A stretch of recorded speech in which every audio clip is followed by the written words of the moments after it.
Welcome you all to the SANEM-DECCMA organization.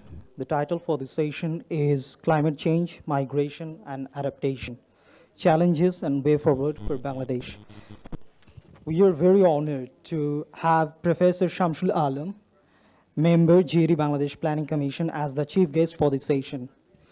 We have Dr. Mashfiqus Salehin, Director and Professor, Institute of Water and Flood Management, BUET, as the chair for the session. We have keynote speaker, Dr. Munsur, Rahman, Professor, Institute of Water and Flood Management, Bangladesh University of Engineering and Technology. We have the honorable panelists, Dr. Rezaur Rahman, Professor, Institute of Water and Flood Management, Bangladesh University of Engineering and Technology.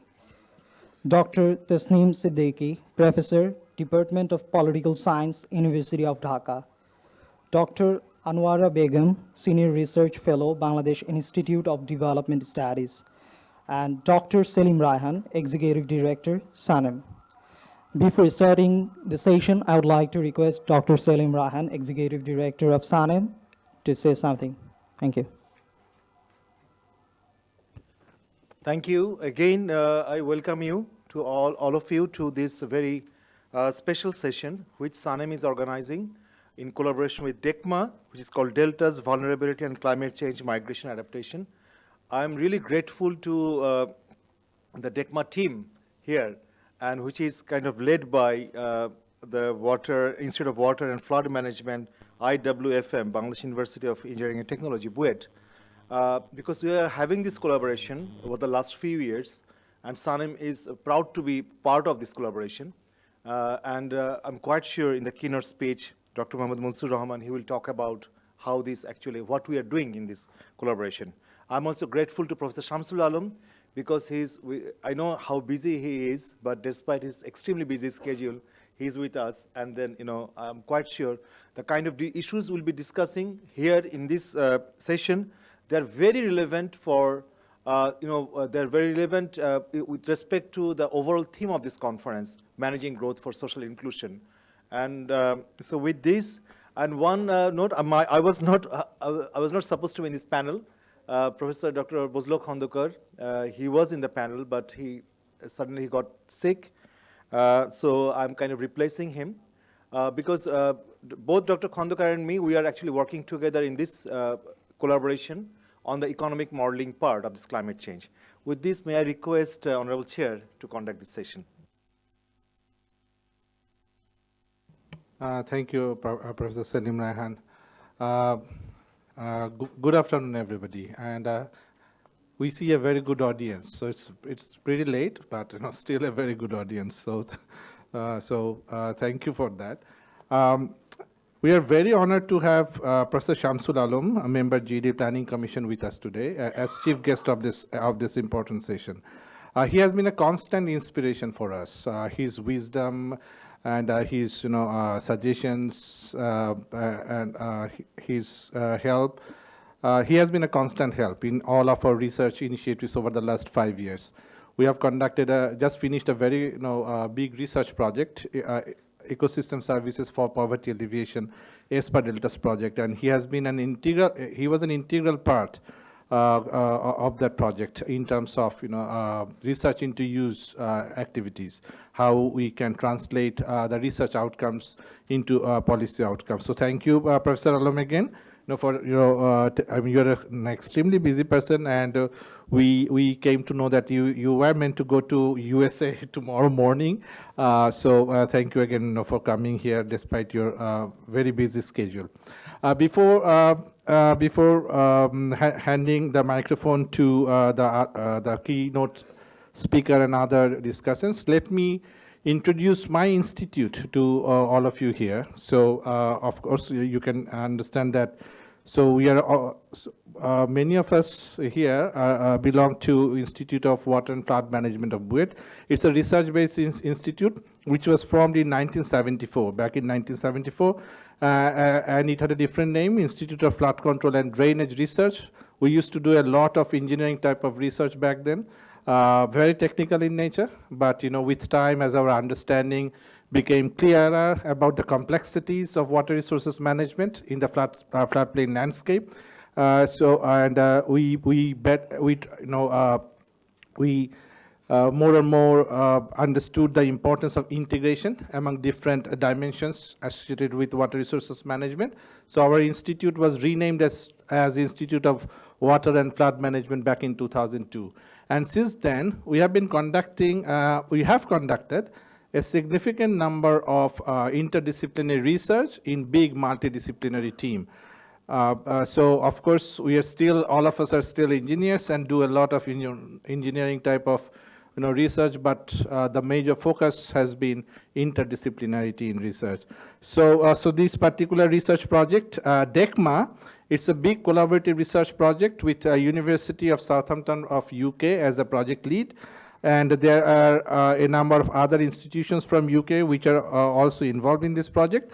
And we are basically looking at the vulnerability, climate change, adaptation, and migration issues in 3 deltas. Professor Munsur is going to talk about it. But here in Bangladesh, we have a number of important partners in our project. For example, SANEM is one very important partner who are basically doing the economic modeling for the project. In our earlier project, ESPA Deltas, it was a late realization for us that we had missed a very important aspect of this linkage between ecosystem services and poverty, the macroeconomics. And so that was a strong criticism from the reviewer as well. So we are very fortunate enough to have SANEM on our team, and they are doing this work efficiently. So Dr. Salim Rahman was talking about the relevance of this particular session. He thinks it's very relevant. I was also trying to find some relevance how this project fits in this session, managing growth for social inclusion. If I pick up 2 important observations from the previous very captivating session, by the way, water is my life. Someone just exclaimed, right? Water is my life. And the importance of socially and environmentally responsive business. So I think in those 2 observations, I find a lot of relevance of our project to this important conference. So the way we are going to implement this session is I will ask Professor Munsur Rahman, the PI, Principal Investigator of the project, to give an overview of the project, the kind of work that we are doing in terms of climate change adaptation and migration, and talk and also to discuss challenges and way forwards. And then I'll ask all the panelists here, and Professor Shamsul Alam. So he'll have a lot of time, hopefully, to talk to all of us from his vast experience. So without further delay, so I'd like to invite Professor Munsur Rahman, Professor IWFM BUET, and also Principal Investigator of DECCMA project to give his keynote speech. I believe you have some PowerPoints. Yeah. You want to do it from here? No. Okay.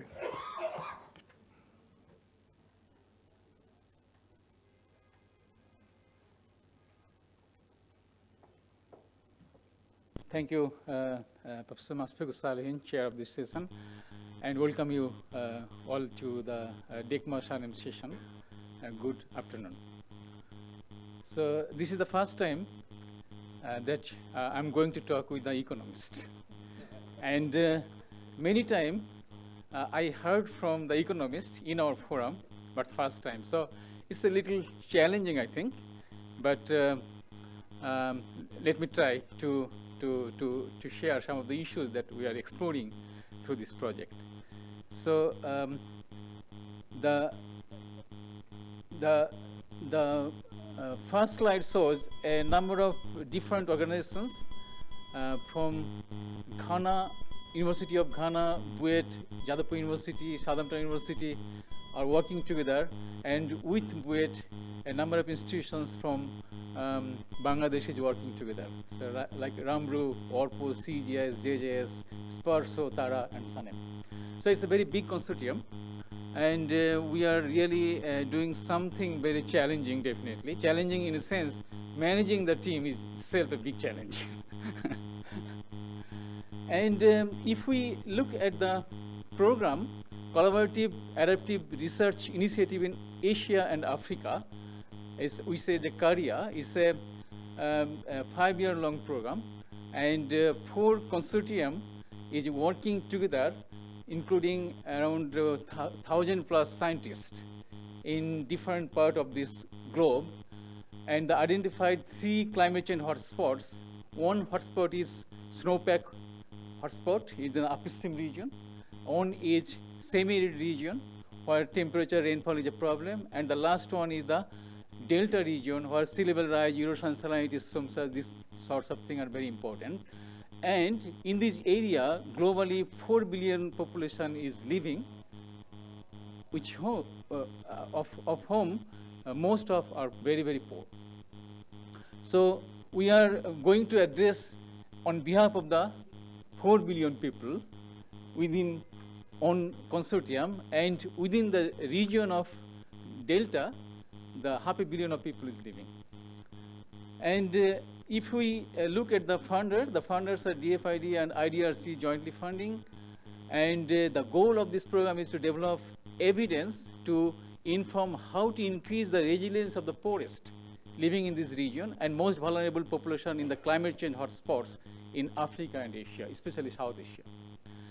And the objectives are to generate and share new knowledge on vulnerability and adaptation in hotspots, and to build new capacity by strengthening the researchers and policy level interaction, and inform better policy and practice through engagement. So it's from the very beginning, this program is with the policy makers, the researchers will have a very active engagement, not the end product is going to share with the policy makers, something like that. And now the project we are dealing is in Delta. So if we have a look in the Delta region, the big, large circles are the most vulnerable deltas in the world. And you can see the Nile Delta, the Ganges-Brahmaputra Delta, and the Mekong Delta are within that range. And we have also high to medium vulnerable deltas.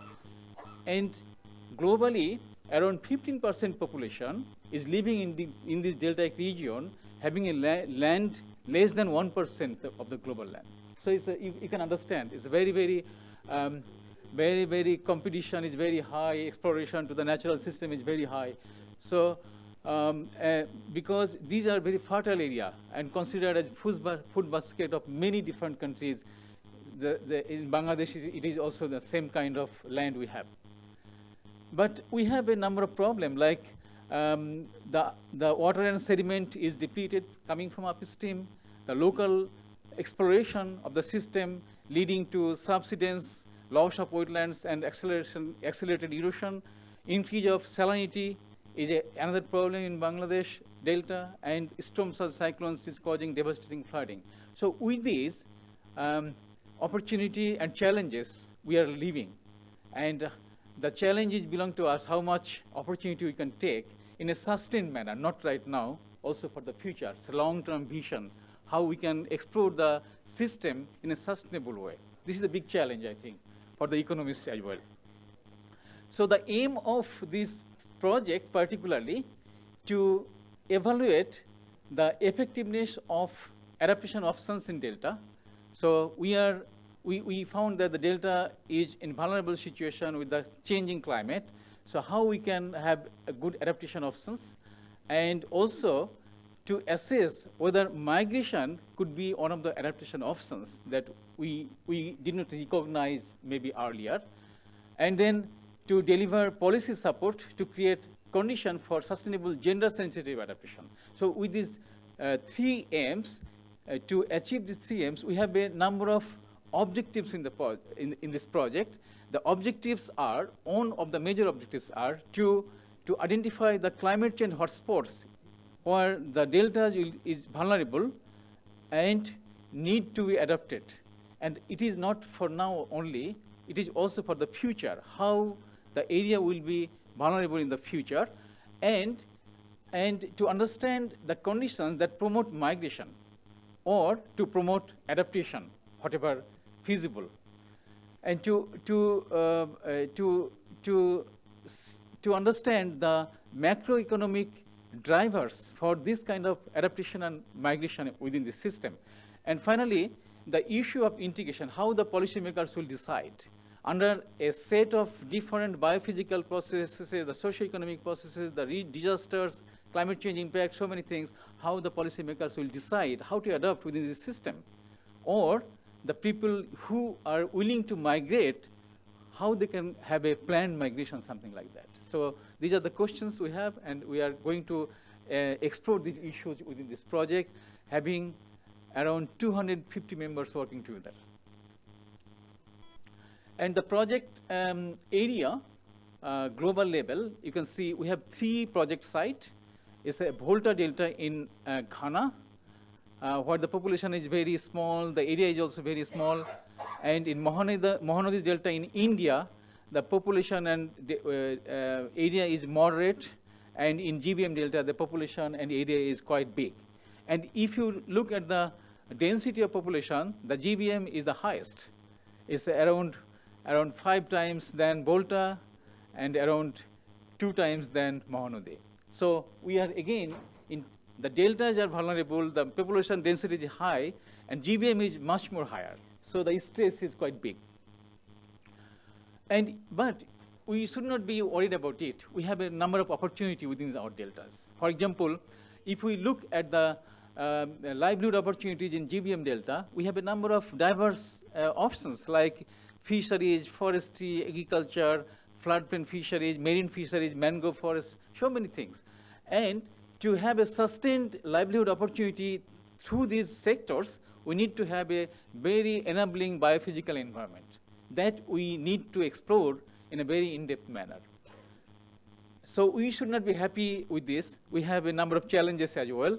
But opportunities, again, most of the deltas are facing the problem of the lack of sediment coming from the upstream. And the land is being losing by most of the deltas. For example, the Nile Delta, for the last 50, 60 years, they lost 5-6 kilometer seaward. And fortunately, our delta, you can see the green area are being developed. So big amount of sediment coming, and the land is being generated in different parts. So the challenges are how effectively we can manage these things. And together with these, we have a number of stresses that I outlined very earlier. That is, the water and sediment flow is coming to the system, is not generated within the system. It's coming from the upstream. So there are a number of interception within this water and sediment flow. And also locally, we have a number of experiencing a number of disasters like cyclone, riverbank erosion, and other things. In together, we have a impact of climate change, the global climate change, together with a number of local level problem like flooding, erosion, sedimentation, salinization, subsidence, waterlogging, sea level rise. So we have a multiple stresses from upstream, downstream, and also in between. So with that, we have to move. And the expected number of people will be displaced by the sea level rise within this area is very, very high. So is it only for the expected because of the sea level rise? Because we have also the opportunities, the new land is generating, so how we can make a balance of these kind of things. And from the very beginning of this project, as I mentioned at the beginning, that we are trying to get the relevant stakeholders, the mapping of the stakeholders who will be relevant with this project as a user, and also to be associated with this project at the development stage. So we have national level stakeholders, we have regional level stakeholders, and we have local level stakeholders. And the stakeholder selection, the mapping, we decided who will be the most relevant for us, considering the interest and influence chart. So who is interested and what level of influence they have. So you can have a snapshot of some of the meetings and discussions and during the stakeholder mapping processes. And to understand the governance, which is very, very important for the adaptation strategies and something like that. We have more than 30 policies and laws based on 70 questions over 4 broad categories. And we try to understand the strength and weakness of these policies based on human right, the natural resources management and ecosystem protection, disaster risk management, and climate change adaptation.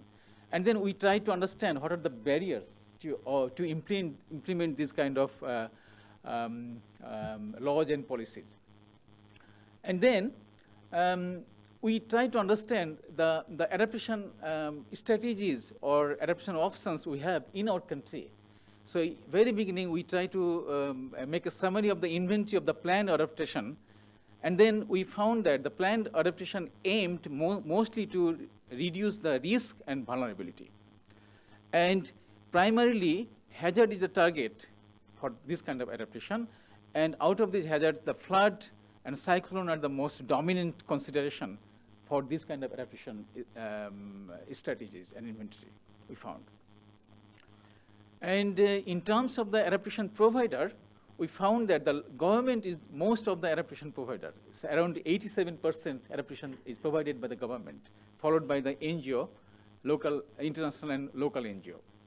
And in terms of the adaptation with BCCT and other initiatives, that is the Bangladesh Climate Change Trust, and we found that the BCCT is taking around 70% of the adaptation initiatives. So it's a very good sign that locally we are trying to have an initiative to cope with or to adapt with the changing climate, something like that. And in terms of the delta-like and non-delta-like situation, to consider which area is focusing more on what kind of adaptation strategies, then we find that the disaster risk reduction and water resource management is very, very dominant adaptation strategy in the coastal region, that means the delta region that we are considering about. And in terms of the spatial distribution of the adaptation options in GBM delta, we can see the people are having a diverse adaptation options, like cropping on the dikes, the ponds and filter they are using for their drinking water problem, floating bed agriculture, saline tolerant rice, and cyclone shelter. So these are the distribution of this kind of adaptation options throughout the coastal region of Bangladesh. And to investigate the situation more deeply, we try to understand the social vulnerability within this delta, considering a number of social parameters and economic parameters. And we found that this is the distribution that the most vulnerable area are pink color, and the least vulnerable area are green color. And the understanding is that the vulnerability is a clustered form and largely sea-facing. So when the area is very close to the sea, they are mostly vulnerable, and it's not spontaneous or not segregated. It's very close together. And to have a look on the migration from the census data, the left-hand side, we have a distribution of the migration from the 2-year census data, 10-year time interval. And then if we compare with the hazard map, this is the multi-hazard, considering the erosion, flooding, storm surge, and salinity. Then we try to see, is there any relevance or something like that? The migration, the people are migrated from the area where the vulnerable area or something like that. It's not very close relationship. So many other driving factors are working behind the kind of migration.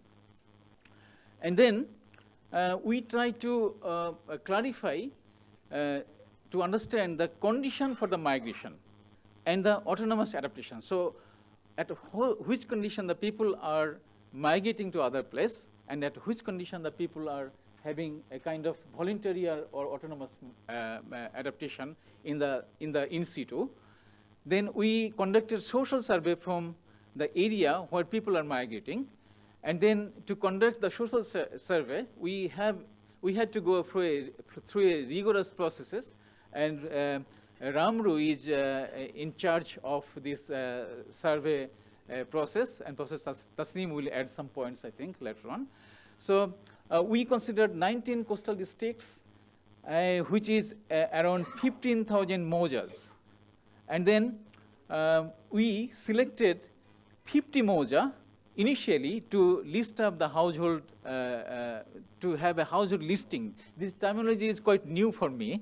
However, I'm trying to learn these things. And from these 50 moja, each moja has 200 households, and each moja contains around 10,000 households. So out of 10,000, we listed 200. And from these 200, we listed 30 households to have detailed survey. So it's a very limited number of people we surveyed, but we tried to have a representation of multi-hazard category, settlement, household, population, sex, this kind of balanced situation within this surveyed area. And the mojas we considered, the 50 mojas, 8 mojas are very high hazard, 9 mojas high hazard, 10 mojas medium hazard, 11 mojas low hazard, and 12 mojas very low hazard. So we tried to have a blending of different situations in the survey data.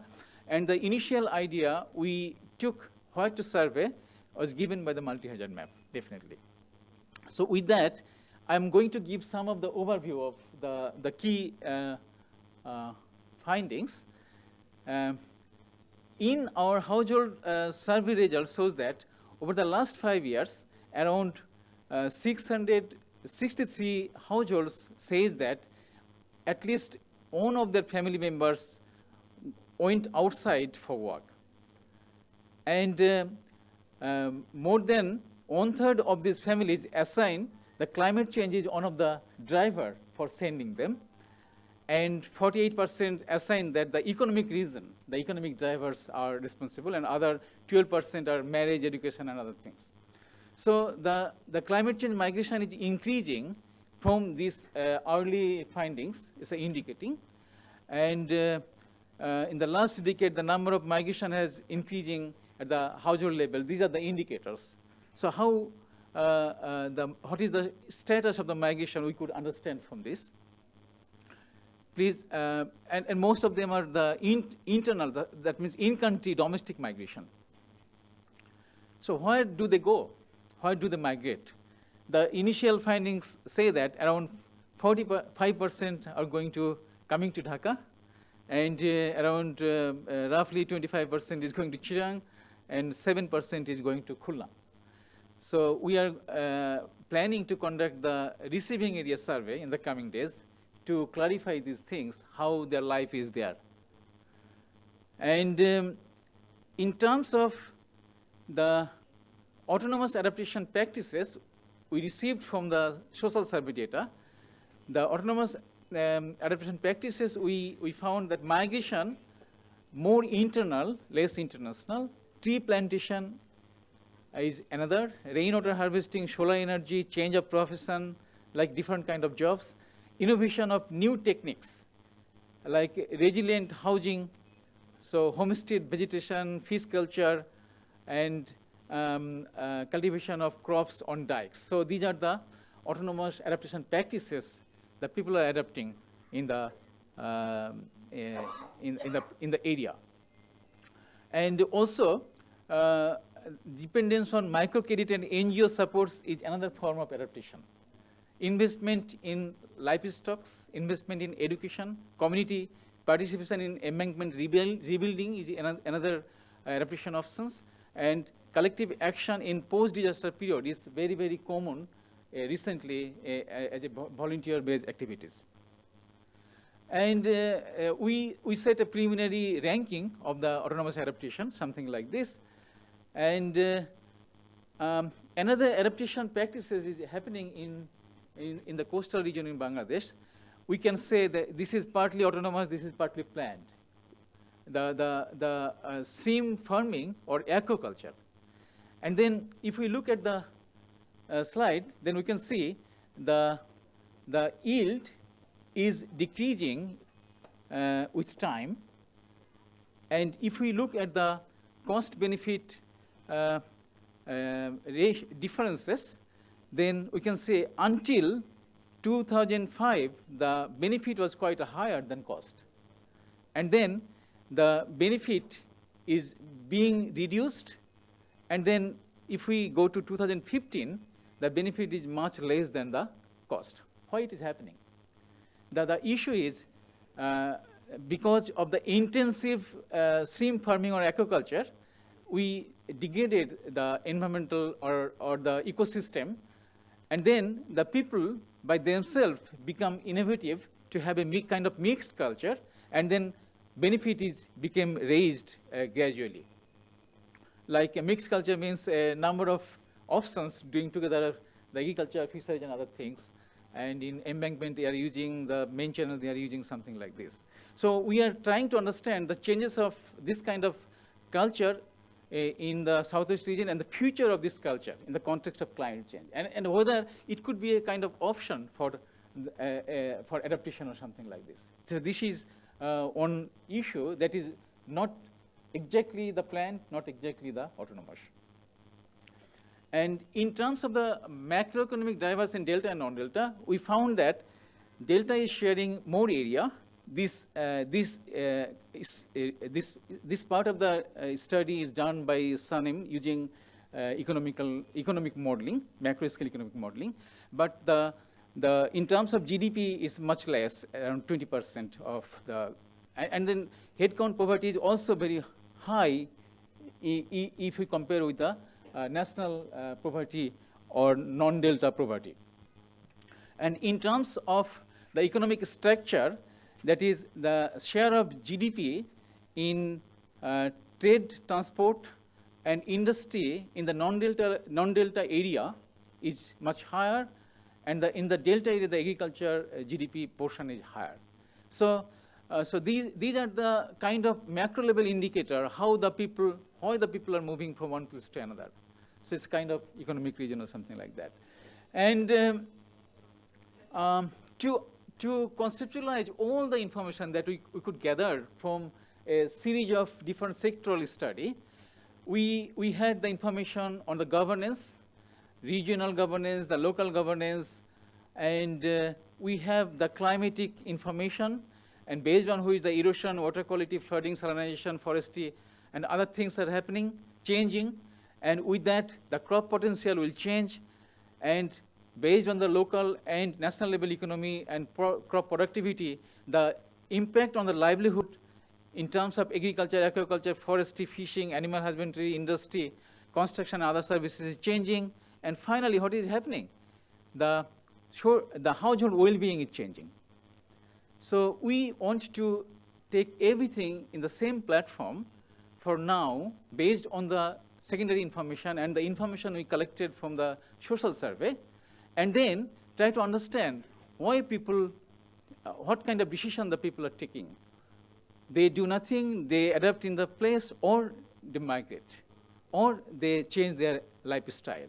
So this kind of integrated tool will give the policymakers to have a better option for the planning, either adaptation or migration, whatever it is, that what the future will look like, and based on which, what will be the household well-being, and then how the people will decide. So a number of future scenario or future exercise you can do from this conceptual, and then finally it will not be alone the concept, it will be quantified. We are doing this, and the people can see the impact, the policymakers can see the impact. If they have choice A, B, or C, what will be the changes within the system. And to define these things, we have a very big DECCMA team. We meet 6 monthly in different places, and this is part of the team. And then with that, I would like to show some of the research in use issues, that how we can make use. We have some consultations and other things. We have some previous good experience with Planning Commission, Professor Shamsul is here. We have very successful science policy interaction in ESPA Delta project that Professor Mashfiqus Salehin already explained earlier. So similar to that, we would like to make it useful to the national level planning. And for the panelists, I have 4 issues to address. Adaptation options in Delta in the long-term planning perspective. The migration, whether migration could be an adaptation in the deltaic environment, and macroeconomic of the deltaic environment, and the sustainable gender-sensitive adaptation. With that, I would like to conclude my talk. I think I took around 25 minutes. So thank you very much.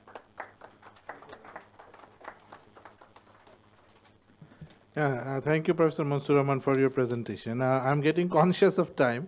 Given that we lost some time in the beginning, so I will now request the panelists to one by one to give their deliberations, but I'll request them to limit their presentation or deliberation to 8 minutes. But I'd like to give SANEM a little more time, not because that they are organizing the session, but because of their role in the project in terms of economic preparation of input-output tables for Delta and non-Delta, and the economic modeling they have been doing for us. So, so first I would like to, so I request Professor Rezaur Rahman of Institute of Water and Flood Management, BUET, and as Professor Munsur has already given, he expects you to talk about adaptation options. I think plans, policies, gaps. Thank you. Okay, thank you, Mr. Chair. Sorry for my voice, but since we are constrained about time, the good thing is that I need to be very brief. So my topic, I shall cover the adaptation policies and practices, as Professor Munsur has suggested, that how we can uptake the adaptation in long-term planning. So we carried out an inventory of policy instruments as well as adaptation practices under this project. And we tried to investigate the focus of adaptation policies and practices for a developing but very proactive country like Bangladesh. Now, the outcome that we foresee will help in updating the Bangladesh climate change strategy and action plan. We have such an action plan. The duration or the life of this action plan was from 2009 to 2018. And the good thing about this action plan is that the government has implemented it through a trust fund, which we call Climate Change Trust Fund, which has been touched by Professor Munsur. So we have a very good basis of understanding the implementation of the policy. This is a unique experience for Bangladesh. Usually we say that Bangladesh, like many other countries, we are very good in policies, but probably we are not that good in implementation. But I think here we have an example where we have done well in formulating an action plan and implementation. So the understanding that we have got from these implementation issues, we can take advantage of that experience in updating the action plan for next 10 years. And then another issue is that under Paris Climate Agreement, the developed countries have promised an adaptation fund of $100 billion to help developing countries. I hope this time it will materialize, because they have promised such funds many times in the past. But this time it appeared to be serious, but until President Trump came along. But I hope it will materialize, and then Bangladesh's case will highlight the preferences of developing country in implementation in certain sectors. We do not implement in every other sectors. We have certain preferences, and we can show our preference through our spending of our own money, which is Climate Change Trust Fund, which was not under any kind of obligation. So it clearly show our preferences, and we hope we can better utilize this fund and better we can negotiate better with the developed world. Now, under policy review, we reviewed almost 21 policies. The list is here. I shall not go into details. And then while we reviewed, we tried to see how these terminologies, adaptation-related, climate change-related terminologies are coming up into the policies. You can see that it started coming up after this island cedar. For the first time, we realized that we are under severe risk of climate change. This was not a country-level phenomena. There was a global recognition of climate change risk during that time, because not only island cedar in our country, there are many natural events, unusual events happened during that period. So this terminology started appearing in these policies, showing the seriousness of the issues. Then we formulated, as I have mentioned, Bangladesh Climate Change Strategy Action Plan in 2009, very good development. Then we formulated Bangladesh Climate Change Gender Action Plan, another very good development. So this shows the gradual uptake of climate change related terminologies in the various policies.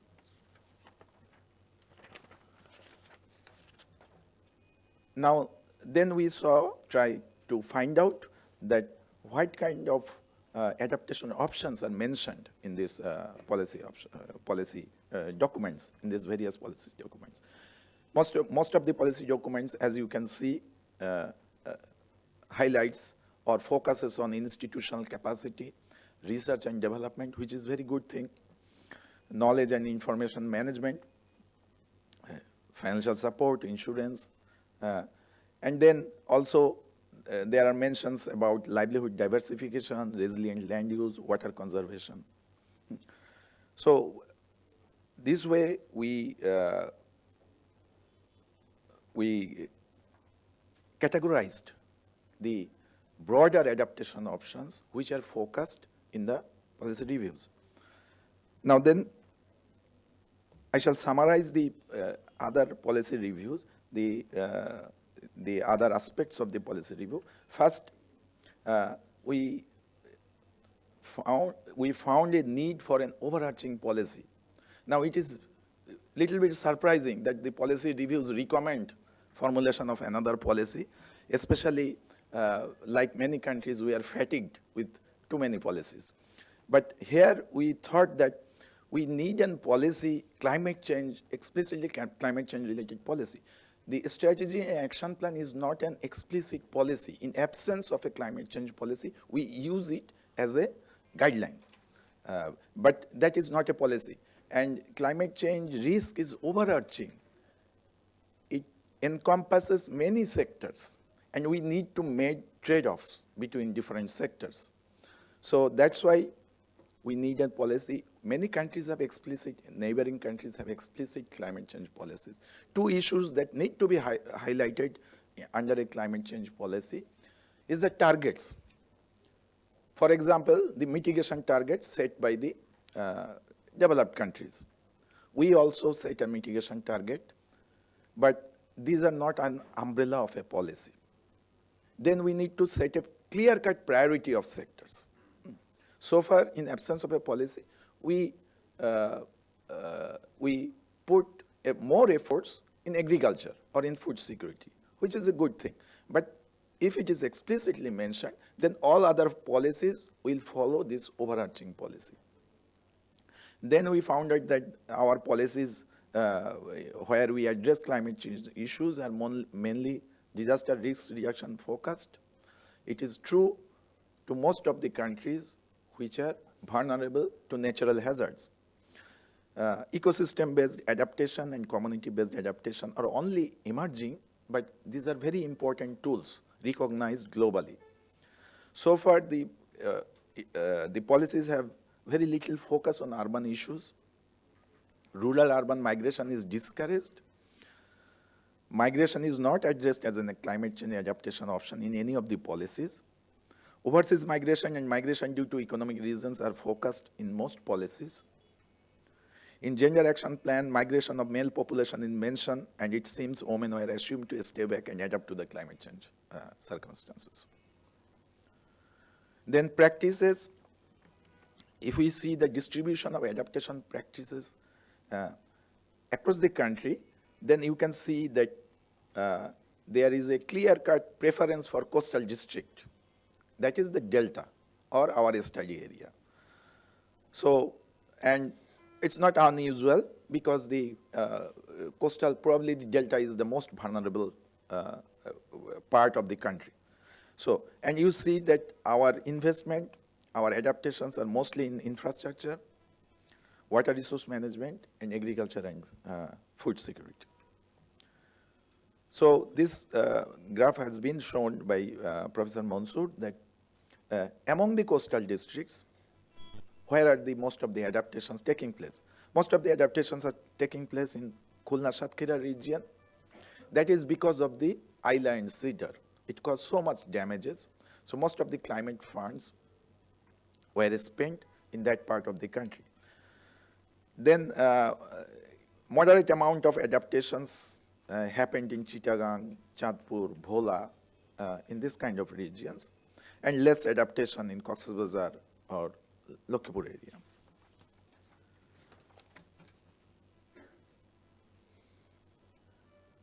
If we look into the thematic distribution of adaptation practices, then agricultural livelihood in the delta, now I am talking about the delta, agricultural livelihood, we can see more practices. We could find at least 29 practices.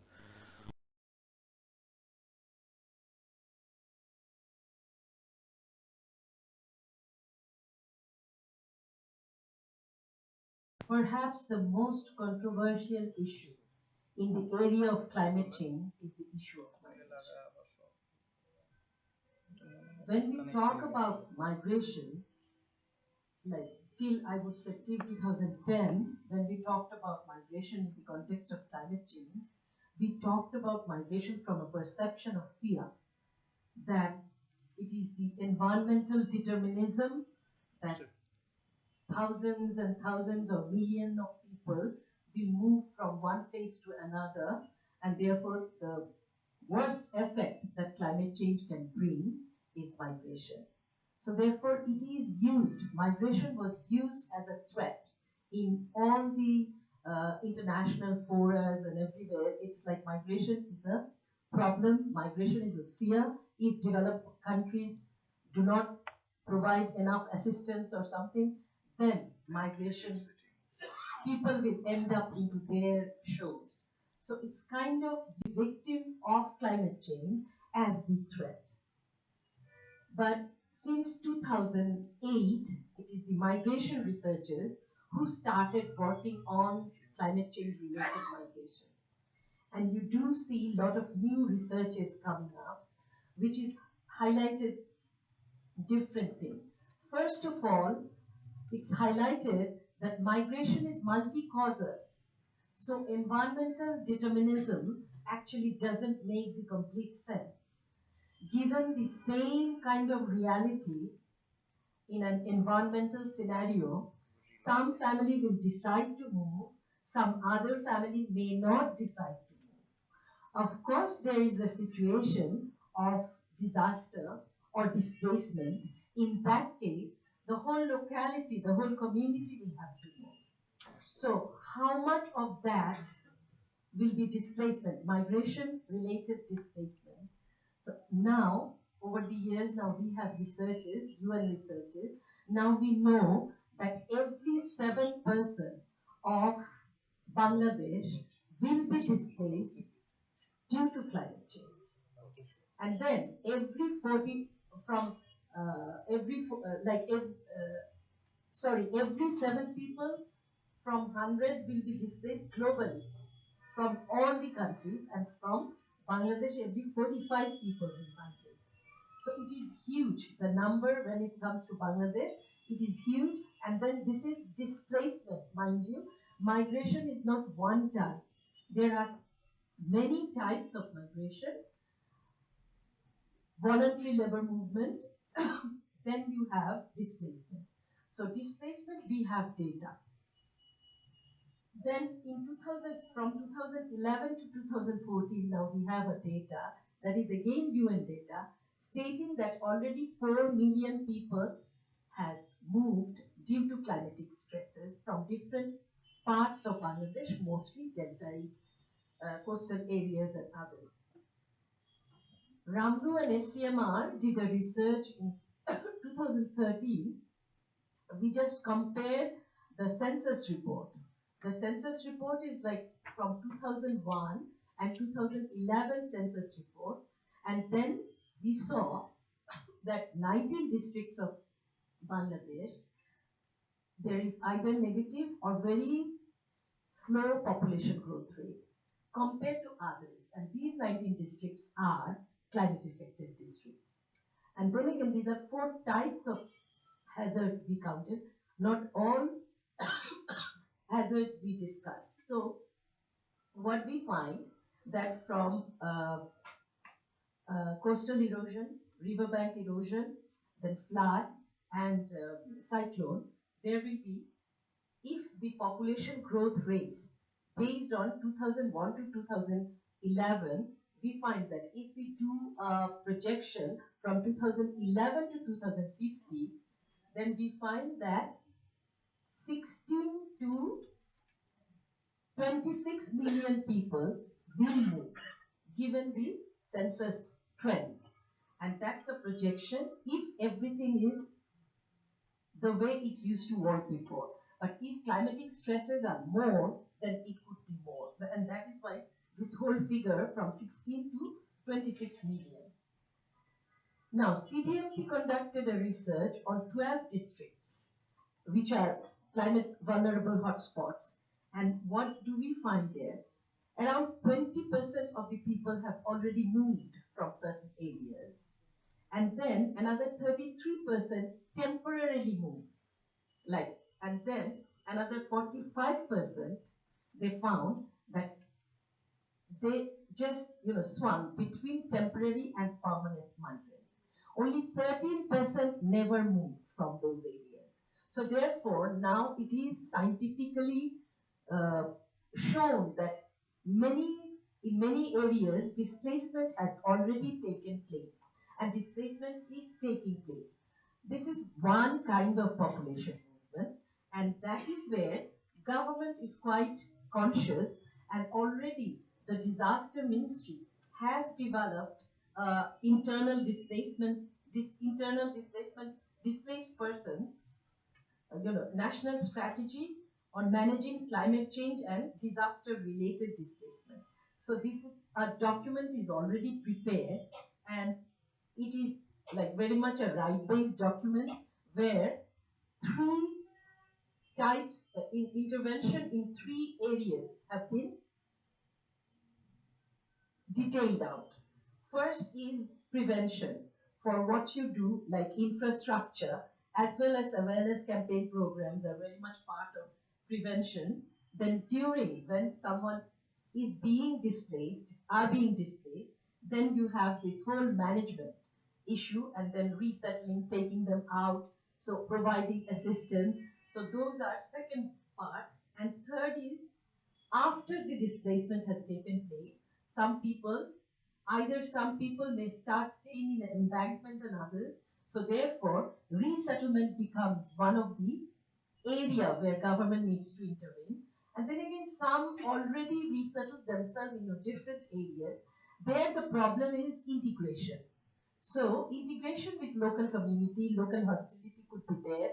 So that type of what should government do, and where should climate change fund in future concentrate? These things are very much settled there. Then some people do want to come back to their area of origin. So that is the other part, like bringing them back to their own area of origin where situation is habitable. So, in the area of displacement, then there is no problem. There is area of displacement is problem, but then government understanding is there that climate change will induce displacement. Where we have major problem in making different sections of the government to understand is that this whole issue of whether migration should be seen as failure to local level adaptation or migration can be part of one of the solutions, one of the adaptation tools for those who have moved. So this is where the problem lies, because our mindset is that where do people migrate? They migrate to urban areas. So what do they create? Now, all kinds of urban problems we just entangle with migration and say migrants are, they are doing all kinds of crime in urban areas, they are creating unhygienic situation. So we blame the migrant for urban problems. However, these are hardly backed by researches. So what we are saying that people do move into urban areas, particularly Dhaka and Chittagong, that is because we have major problem with urban planning. We do not think of decentralizing and then taking the urban growth center all over the country, and therefore instead of megacity development, we are not thinking in terms of urban growth center into different parts of Bangladesh. Why? There are certain reasons why we don't think in that terms. Because decentralization is a very political issue, and bureaucracy has a very strong observation in this, because they would like to keep all the power with them. So therefore, when we are thinking of climate change migration, so migration to urban areas is not the problem. The problem is government policy. And that is where one needs to concentrate when we are thinking of climate change related livelihood migration. That is where we need to work a lot. It helps us, to think in that term from two perspectives, and that is what I will just mention. One is SDG, and then the other is international migration policy. Bangladesh mostly highlights, even in the 7th five-year plan, everywhere international migration is highlighted as one of the way of gaining or development goals. SDG also, the global indicators and targets, as well as 17 goals we have, everywhere migration is highlighted with a positive note and saying that migration brings in development. Therefore, in attaining SDG, migration should be used. However, it should not be a one-way traffic of gaining from the migrants, but providing all kinds of services to the migrants, decent work condition, right at work, all those things has to be thought of. Therefore, and also in case of climate change policy that we have seen that it is not, migration is still today seen as fear, as perception of threat. So we need to BCCSFE, NAPA, disaster risk reduction, everywhere we need to rethink and then establish that migration could be one of the adaptation tools. How do we do that? I'll finish by saying that the researches we have done find that those families have done well to adapt to climatic stresses who combine local level adaptation with international migration. Their economic condition is close to resilience and adaptation. So therefore, if we decentralize this whole even international migration and then try to take all kinds of institutions which process migration to climate affected areas, then you are not looking at migration as a threat, rather you are trying to increase people's choice to choose local level adaptation as well as migration. So I'll stop here. Thank you. Thank you, Professor Tasneem. Next, we move on to Dr. Anwara Begum. She's a senior research fellow, Bangladesh Institute of Development Studies, BIDS Dhaka. And so you'll be talking mostly focus on what? The gender sensitive adaptation options. Okay. Assalamu alaikum and a very good afternoon to you. Thank you for holding on and not going off to sleep. I hope I won't give you a lullaby now. Okay. Now, I would like to thank my previous presenters because they have given you the macro picture. But then within the macro picture, there's another truth, a reality which is hiding. What is that? That Bangladesh has achieved the low middle income status recently. So, okay. Now, if Bangladesh has achieved the low middle income status, but then I would not be wrong to say that Bangladesh has yet to overcome the obstacles of climate change, which has been simmering and which has been prevalent, pervasive, and extremely inimical for the population of this country. Bangladesh has not been able to overcome the patriarchal society where gender roles are played out at the household level as well as at the community level. This status has not brought in anything to alleviate the fact that people who are migrating from these areas or even people who are migrating from better off areas to other regions, their lot has not improved. And most important, it has not taken into cognizance the factor of resettlement.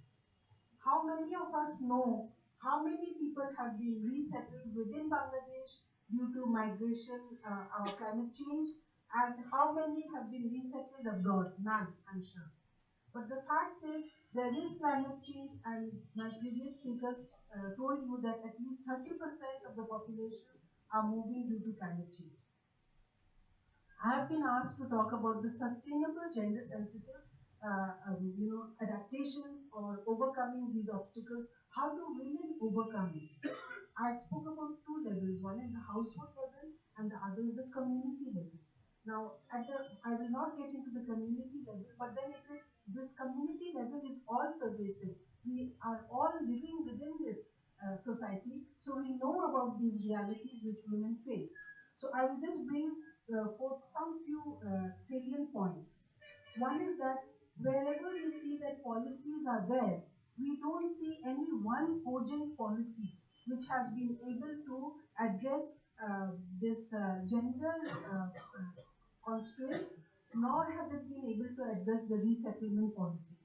There is one policy Professor Rezaur Rahman spoke about, but even that policy expects women to stay on in the areas that they are, disaster ridden.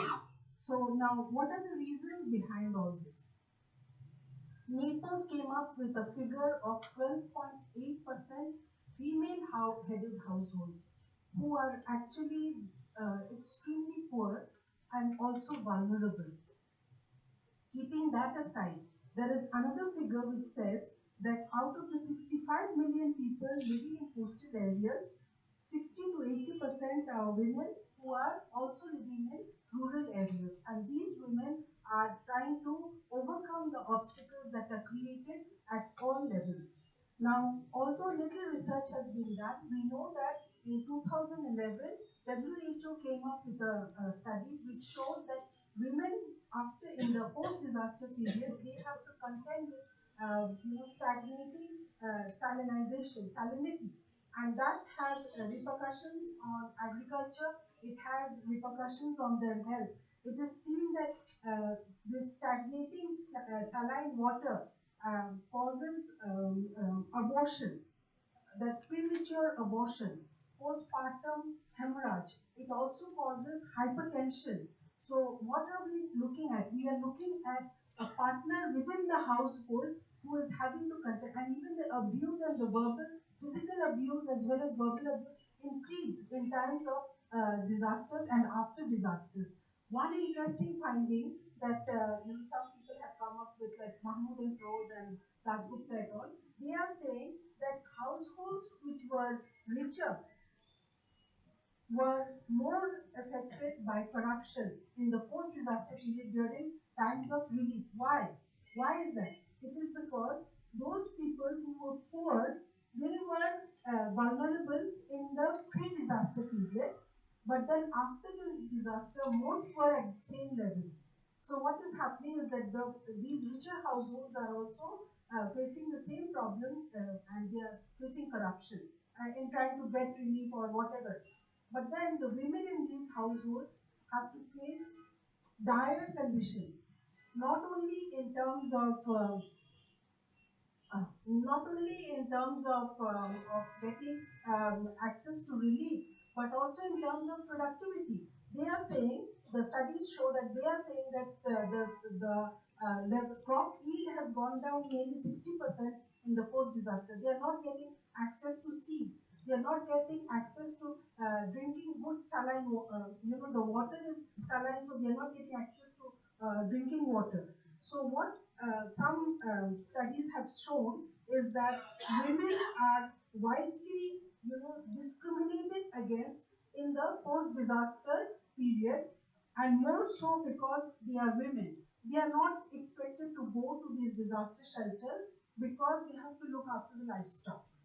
So women have said that keep livestock, under the shelters so that, and moreover, many women don't go because they're associating or sleeping in the same room as strangers. When they come back, many families have disintegrated. They have been socially ostracized, and these results have shown that they are having to undergo all this tension. So what women are doing is that many are contending with broken families. Many are just opting to live and with their children, and that also, makes them slow in getting to the disaster shelters. What we see that there is domestic violence during floods and other natural disasters. They do not have access to immunization, and mortality rates have increased during times of disaster. And also there is shortage and input prices, limited access to markets and loss of income. So what is happening is that the balance within the family is not there anymore. The balance is tilted in against the women in times of disasters. So that is one part that I would have liked to bring to your notice. The other part is that many Garo women use traditional medicine in trying to adapt to the to climate change, and they are also using housing that is friendly to climate change. So, but then that is not possible to house many populations. So, what I would suggest is that we should focus on technologically strong housing as well as have technologically strong disaster forecasting mechanisms. So that would help people in the long run. Thank you very much. Thank you, Dr. Anwara, for your deliberation. I wanted to give Saneem more time. I still plan to do. You'll make make it a case, right? So now why and how this macroeconomics, context is very important. Especially the changing climate. So I'll leave it to you. Okay.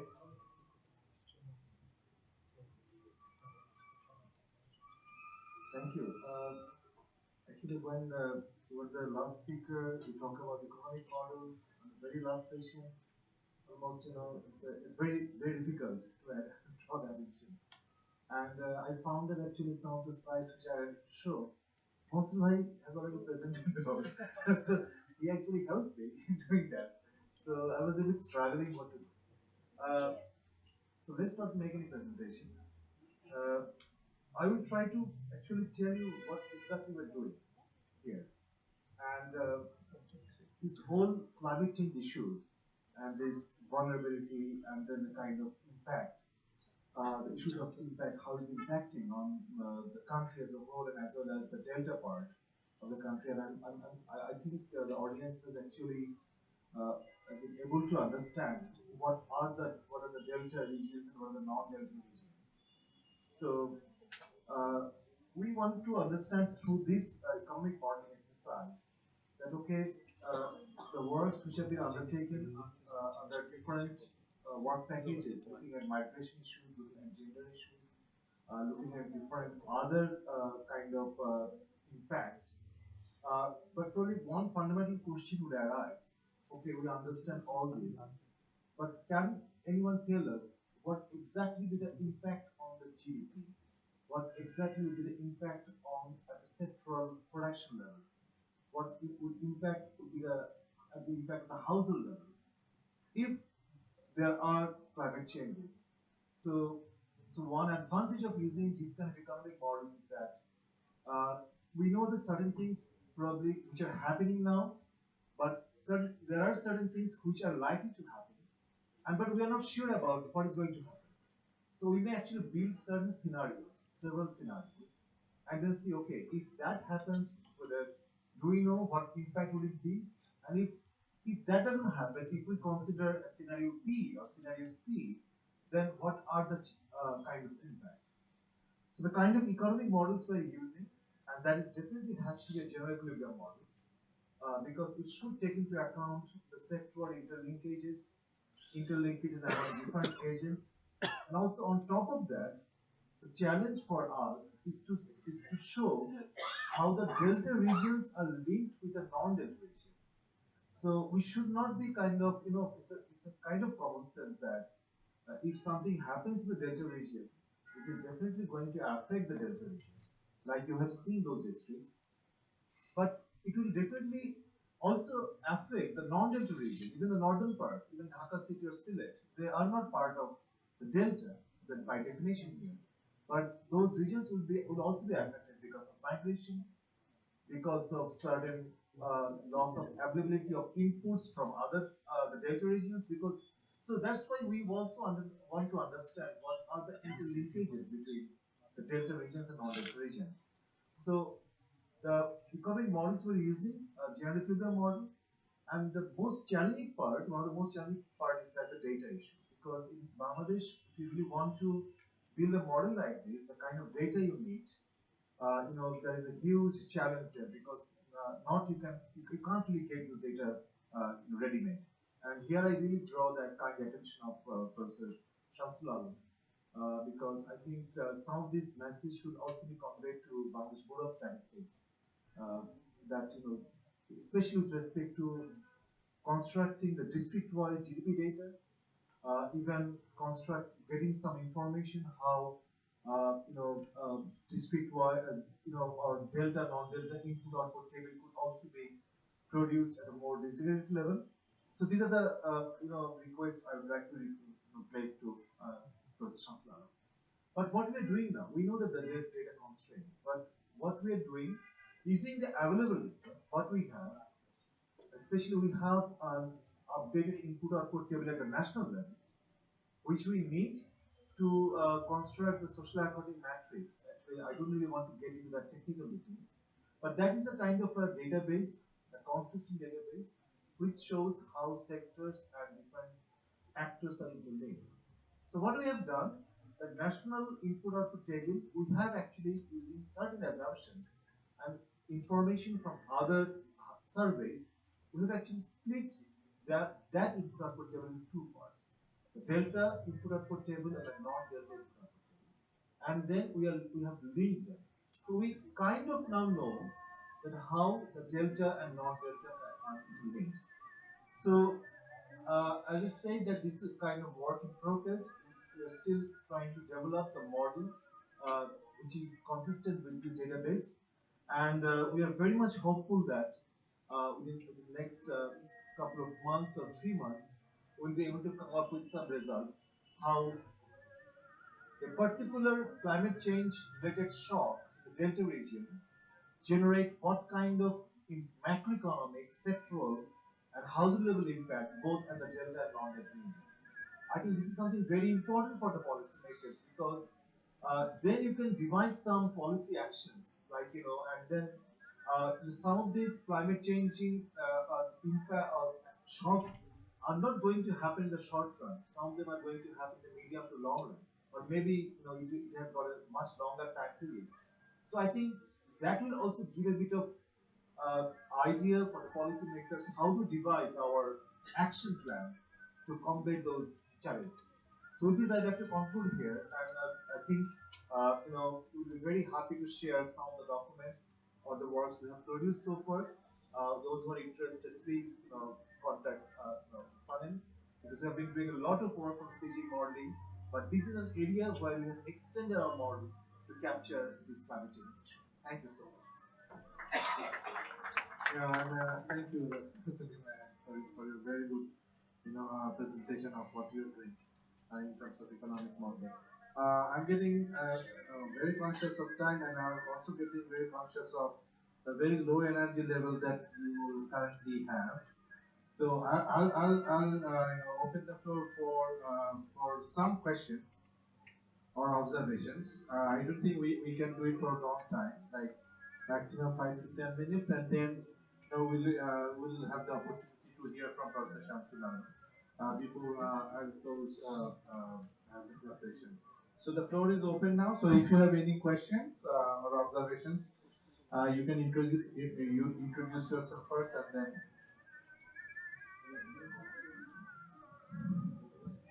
Assalamualaikum, I'm Faizul Islam, lecturer at Stanford University. I have a question to Professor Salehin. In economic modeling, you want to estimate the impact of an unforeseen event which have not been yet happened, but which type of data you would have used for this type of estimation? That's about scenario. Okay. So let's take one or two more questions, and then we'll come back to the panel or speaker. Thank you, sir. This is Megami from Bangladesh Center for Advanced Studies. My question is to Dr. Anwara ma'am. Ma'am, you have mentioned about the, I would like to more about the gender role, that how can we make the climate change adaptation processes more gender sensitive? We know that now we have more female members in union level, village level, and Upazila level as well. So are those female representatives are enough to represent the gender vulnerabilities in terms of female, especially because we know that vulnerability and risk, there are certain differences for men and female. Female are not similarly vulnerable as the men because they face more role in terms of water and sanitation cases. So what about the female members of in government level and how that can be more effective in gender care? At the same time, I would like to ask Tasneem ma'am that ma'am you have mentioned about local adaptation and international migration both together and more effective. In that case, if you have already mentioned that there are certain percentage of temporary migration case, which we can also say that seasonal migration. So if we consider that, can that be effective and how that when the seasonal migrators are migrating to the in big cities like Dhaka and Chittagong. So what are the adaptation policies we can focus on that, and when they are going back to their own villages for during agricultural session and other their own work purpose. So in that case, I would like to more about from you. Thank you. Maybe one more question, and then we'll come back to the panel. If you have, I do see one hand. Yeah. Hello, sir. Good afternoon. This is Mohammad. I'm a lecturer at Dhaka University. I'm also a research associate at SANEM. So, from one of the presentations of our dignitaries, it is quite clear that the coastal areas of this country are facing some serious problems, like increase in salinity, waterlogging, and cyclones, and etc.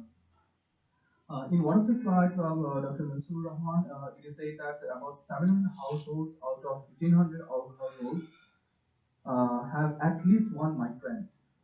So my question is that is there any pattern in that for those migrant households, like households with more wealth or more is there any pattern with income distribution that households those have more wealth they are tend to have more migrants from their families, and I'm really happy to hear the perspective from Dr. Anwara Begum.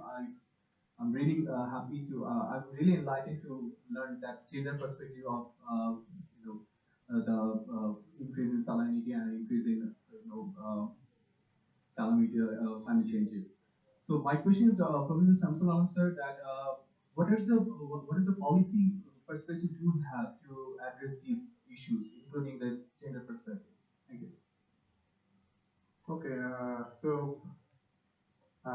there are quite a number of questions. One was for Dr. Salehin, the scenarios, economic modeling of the unforeseen events that might happen in the future. Yes, I think a very good question. But scenarios are kind of, I think Munsur can also talk about this, because these are the common set of scenarios we are considering. There's a kind of global scenario which is being generated by global models, and then we are kind of getting results from Bangladesh. Those results will fit into our model. So Munsur, you can also share a bit of that.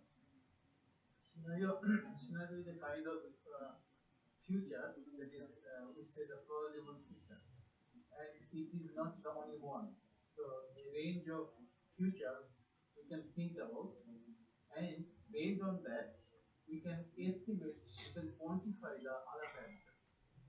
For example, if more rainfall happens, then what will be the changes in other sectors? If less rainfall happens, then what will the changes? So we are capturing the more rainfall quantitatively, and also we are capturing the less rainfall quantitatively. I hope you got the answer that you were looking for. We can discuss it later, since we are running out of time. So one question was for Dr. Anwara Begum.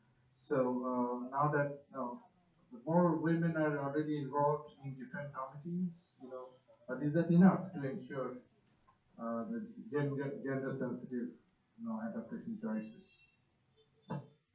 Actually, women have been sidelined not only in Bangladesh. Bangladesh is a patriarchal society.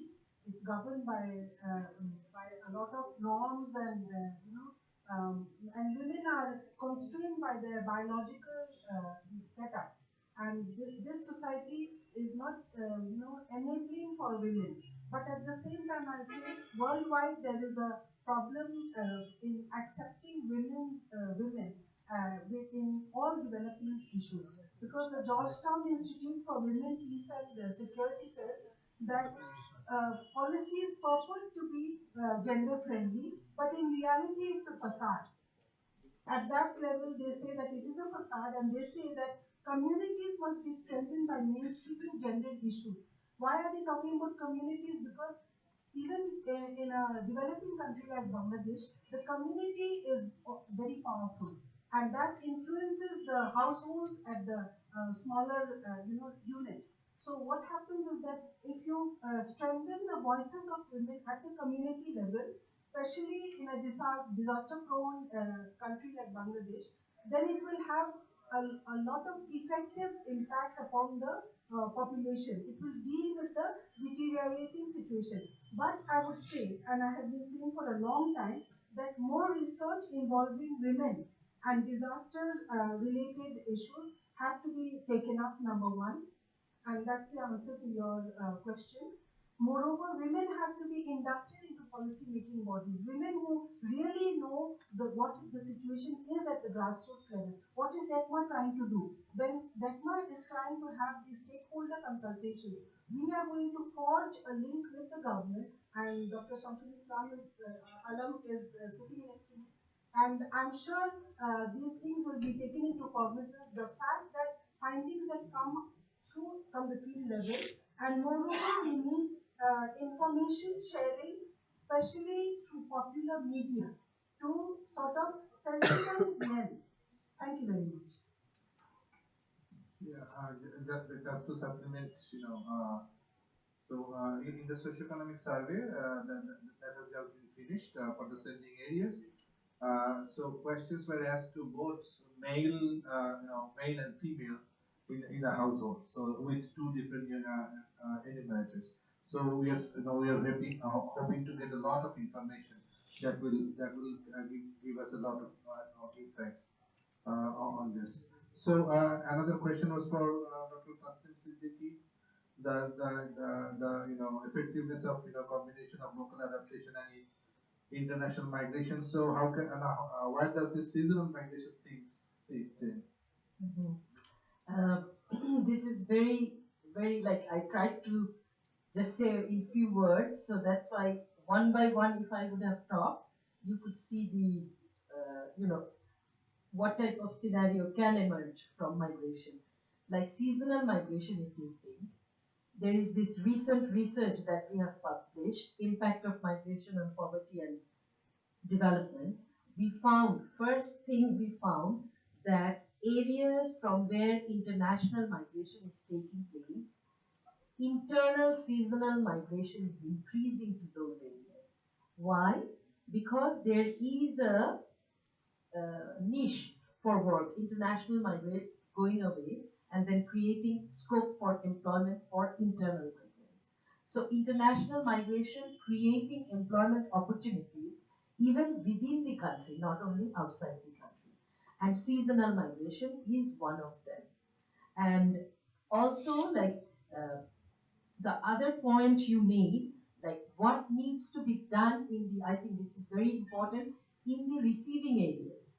Like I think till today, in the, as we have said, we have treated migrants as problem. But then time has come to talk about the rights of migrants, and where you say space for the service providers.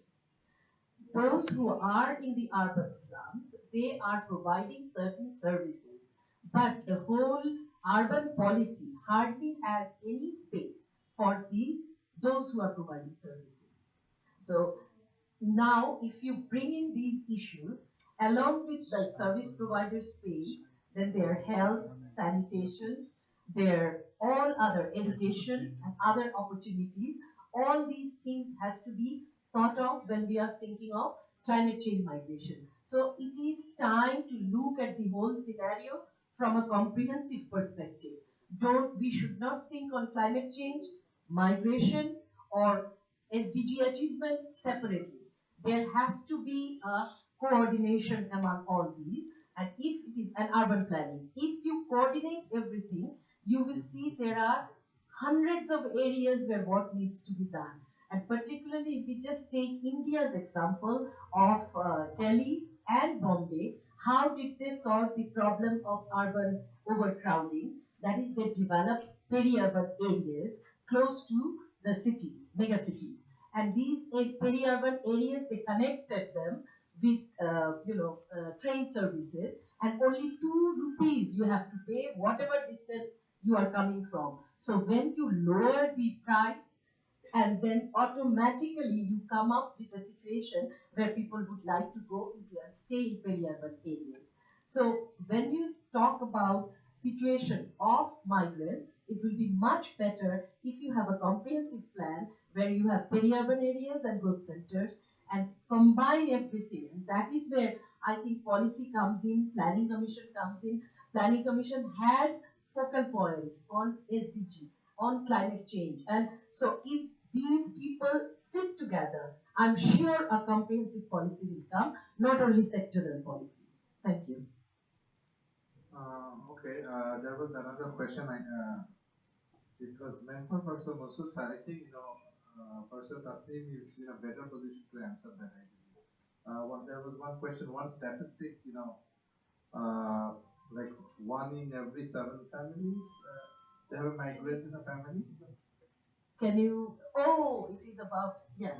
So the survey, I think we did, it's a near census. We did a near census of the area. So that means like we, all the like mojas had more than 10,000, 2,000, all these population size.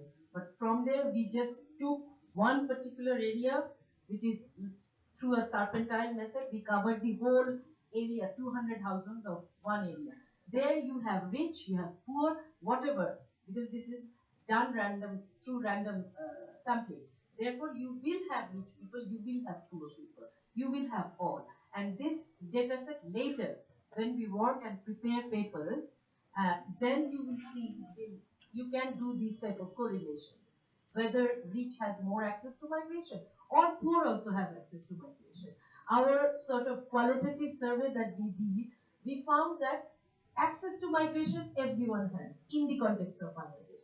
Because with 5 taka you can go to one of the, from Chapainobabganj, with 10 taka you can go to Rajshahi. And in Rajshahi you are working. You can go to Chapainobabganj, Shodor from a rural Chapainobabganj village. So migration, it depends on money you have, where you will go. Whether you will go internationally or locally, or you will become seasonal migrant, all these will depend. What option you can use will depend on your class, gender, your age, everything. It's not only class. Gender will make a role, like where there is a female migration market for garments. So in your family, if you have male members, you cannot participate. Doesn't matter how much climate stress you have. Then again, if you have, like, you don't have ages, that working age population, then you cannot participate. So it is very much dependent on all these criteria. Thank you. Right. I would like to thank the panelists again, and also the keynote speaker, Professor Munsur Rahman. Now, this is the time Professor Shamsul speaks to us, and there is no limit for you. So,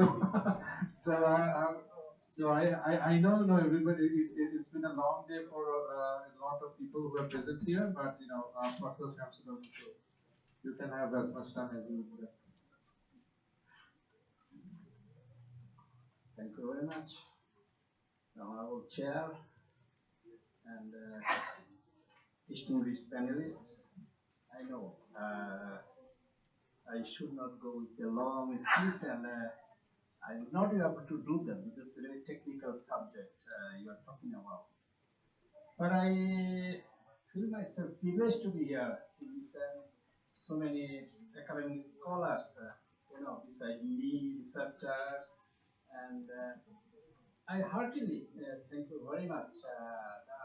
One thing is very interesting to me, and I'm really quite encouraged to see that you are going with transdisciplinary research. I mean, BUET, engineering people, and USR, Rahman, I mean, SANEM group, and you also take on board our migration people, gender people together. So many teams together, actually, we are giving the power of transdisciplinary research, which is needed very much nowadays. Silo research or subject-wise research nowadays may not yield much result because one is so much integrated, So I'm quite happy that you come together in a very, I should say, decisive way to work together. I know you are working as part deltas, ecosystem services for poverty alleviation.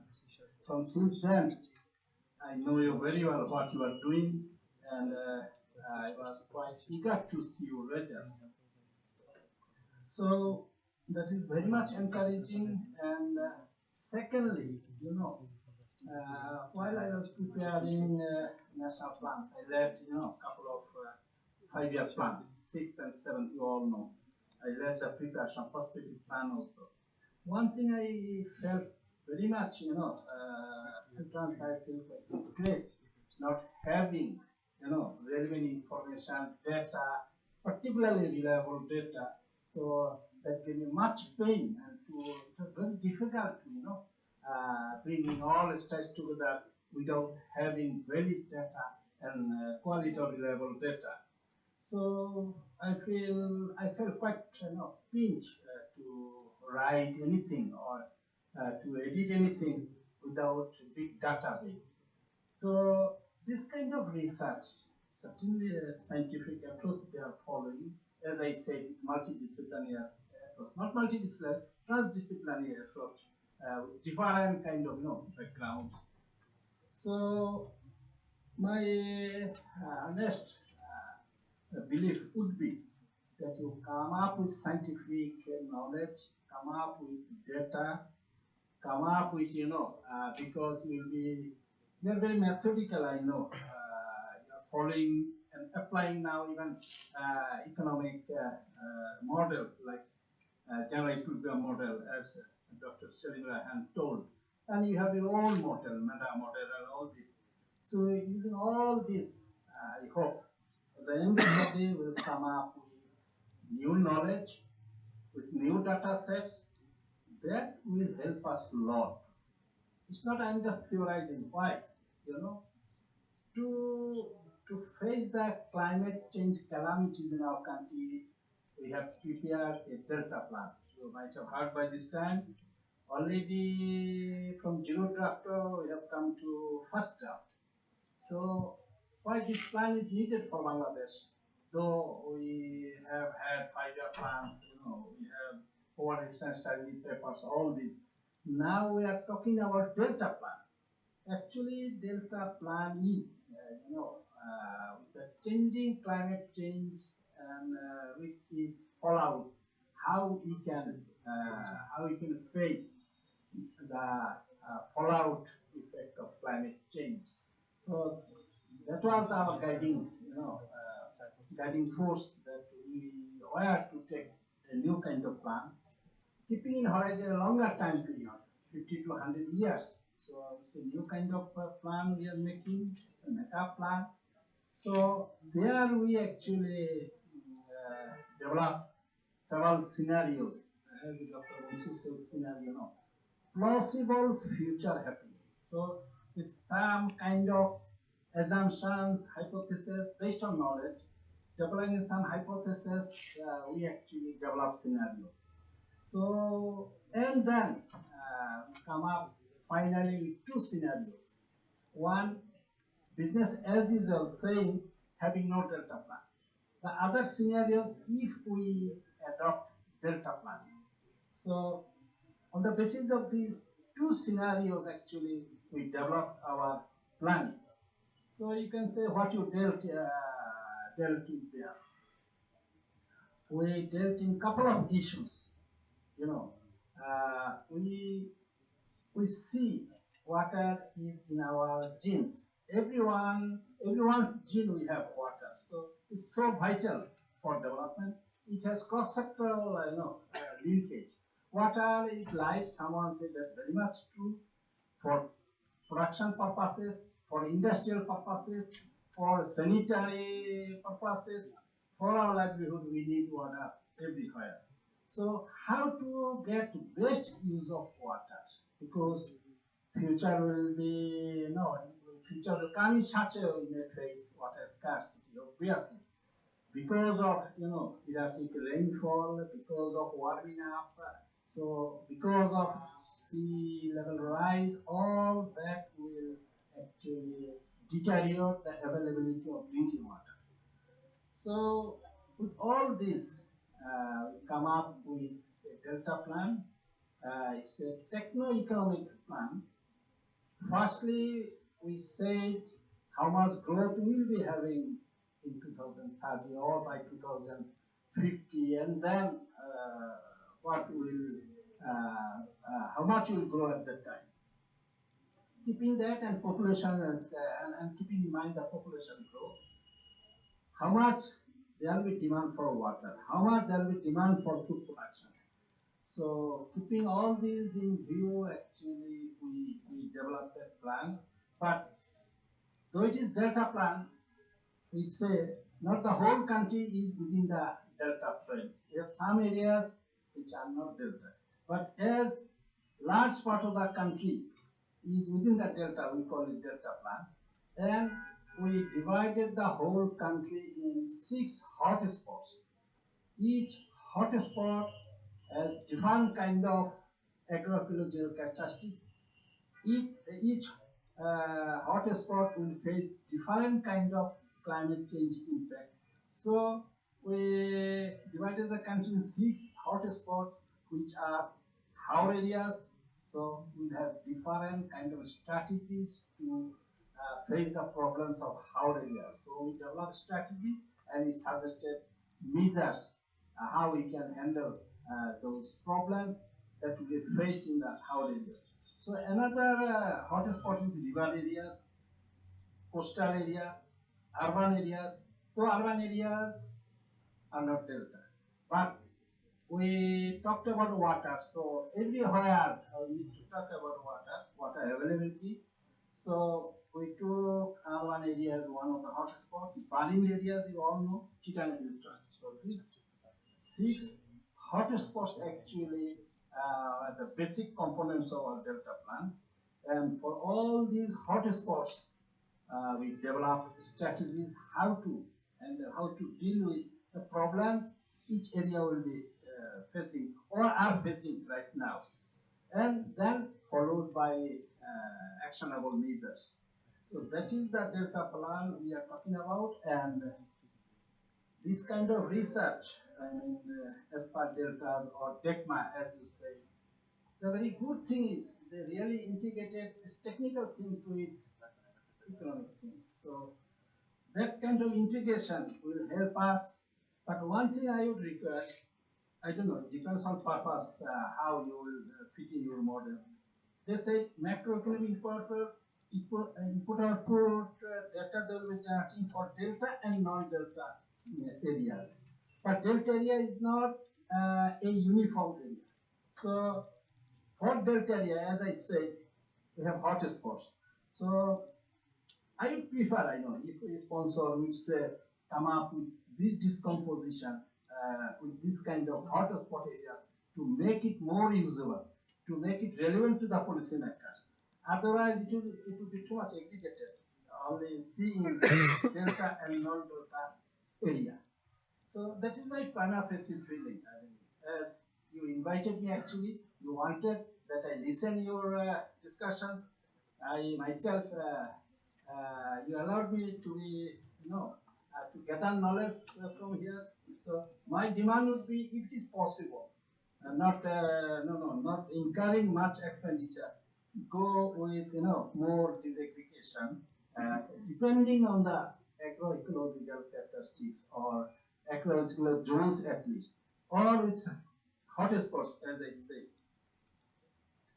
So this is the Delta plan, and I said how we will be benefited if we get the results, outputs from this research. And we would like to keep close contact with you. Not that you are eminent scholars. I'm very much interested with your research and research output. That will help us a lot. And within next 6 months, we will be finalizing Delta plan. And it's a new kind of plan. It is a plan for facing climate change in our country. So we are quite prepared to face the climate change issue in our country. And hopefully, if we follow the Delta plan, we said how much benefit it will generate. And if we don't follow that or we don't adopt the Delta plan, where we will be in terms of growth, where we will be in terms of poverty reduction. In Delta plan, we say number 1 goal will be supreme goal will be reduction of poverty, elimination of all poverty. Number 2 supreme goal would be making the country making the country an upper middle income country by 2031. And for each year, we actually developed a growth rate, how much we will be attaining growth rate each year. What sort of poverty will be reducing each year. So it's a very technical plan, quite focused, and hopefully it will help the nation in a great way. So I should not follow more. I know you are quite exhausted. I myself also. So I'd like to stop here again. Lastly, thanking the organizers, particularly SANEM. They gather so many big people, distinguished people like you. They are all being together, and I feel quite honored to be here with you. Thank you very much. Thank you, Shamsul, for your wonderful words and words of inspiration. I know you're all exhausted. As a chair, I needed to make a summary of whatever we discussed in the last 2 hours, almost 2 hours. I'll just touch upon a few points that starting with Professor Shamsul Alam's point that if this is a multidisciplinary research, I can tell you one thing. Most of the faculty members at my institute, IWFM, we have some very good exposure with IT, in research. For an engineer like myself, I teach groundwater hydrology, and other very technical courses. But I also teach field research methodology. So please don't find it very surprising if I talk about, start talking about quantitative field research methods. All this PRA and others. So this gives us an advantage to work with, these multidisciplinary group of experts like Dr. Salehin and Professor Tasneem Siddiqui. But still, as you already found out, Professor Munsur was very nervous in the beginning to speak in front of so many economists. It's very difficult to to learn economics, how you can integrate all the economic aspects into your different issues associated with water resources management. So that is a very very big challenge. So I'd like to thank Professor Munsur Rahman for giving an overview of the DECCMA project. So this is a very big collaborative project that we have been conducting, and we are in the middle of the project, so another 2 years to go. And then we had some very good deliberations from our 4 panelists. Professor Rezaur Rahman, so he talked about adaptation policies, plans, and the gaps, for example. So all these, so these were not very common in the in the beginning. All these terms are different, they related to the adaptation. They came into, they started to surface after the big events. For example, ILAT, CEDAR. So we started to see them more and more in different adaptation policies and plans. But one point he mentioned, and so we need another policy.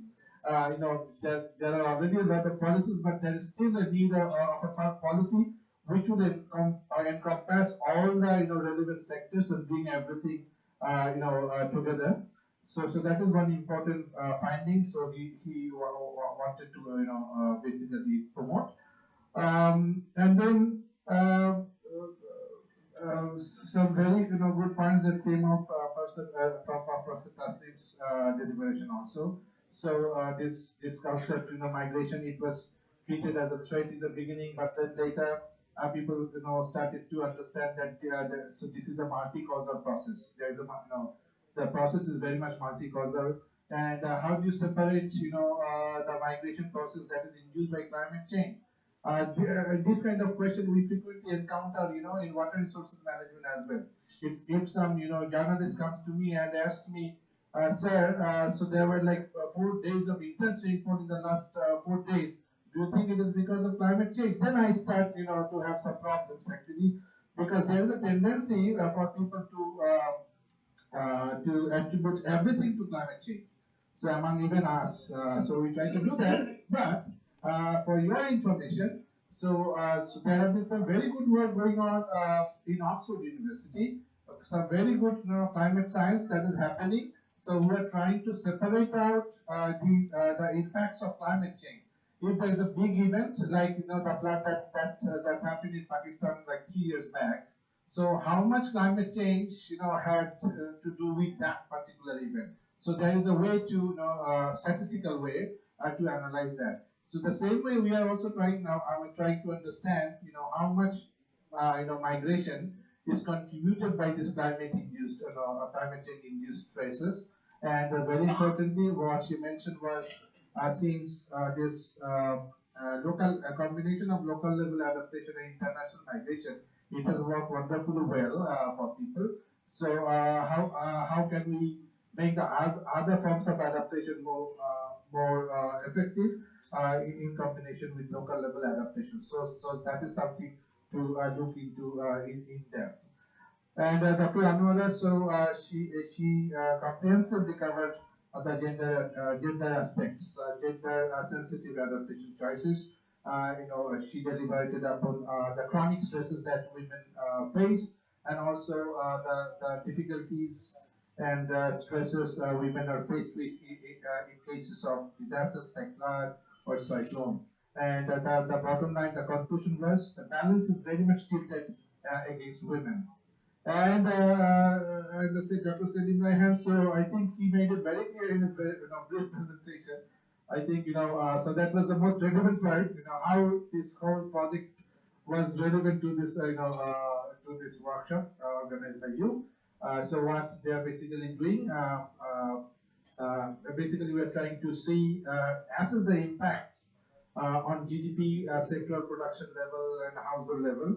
So, and we are doing this economic modeling and how availability on inputs in the non-delta area can impact the processes in the delta area, and how the livelihood opportunities will maybe may get impacted in changing climate condition. So these are some of the examples that we are aiming to analyze with the help of this general equilibrium modeling.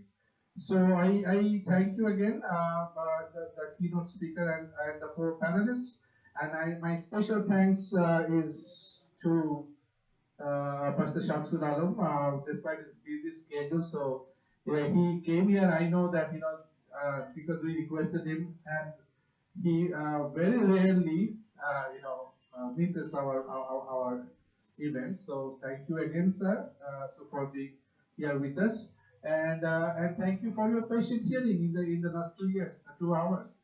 Thank you very much. With that, I close this session. Thank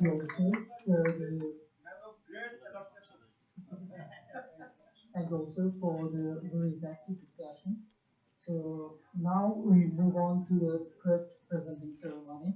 So I would like to request Professor Shamsul to present the crest to Dr. Rezaur.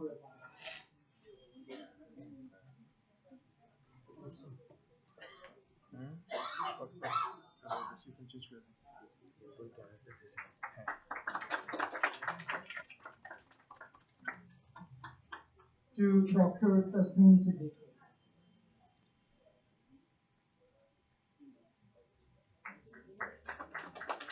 To Dr. Anwara Begum.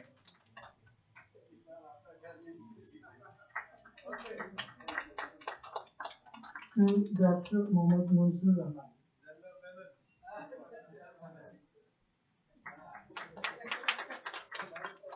To Dr. Mashfiqus Salehin.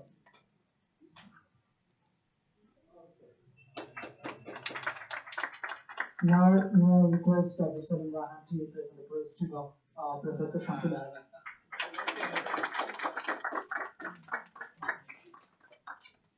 Thank you all. That was the end of the session.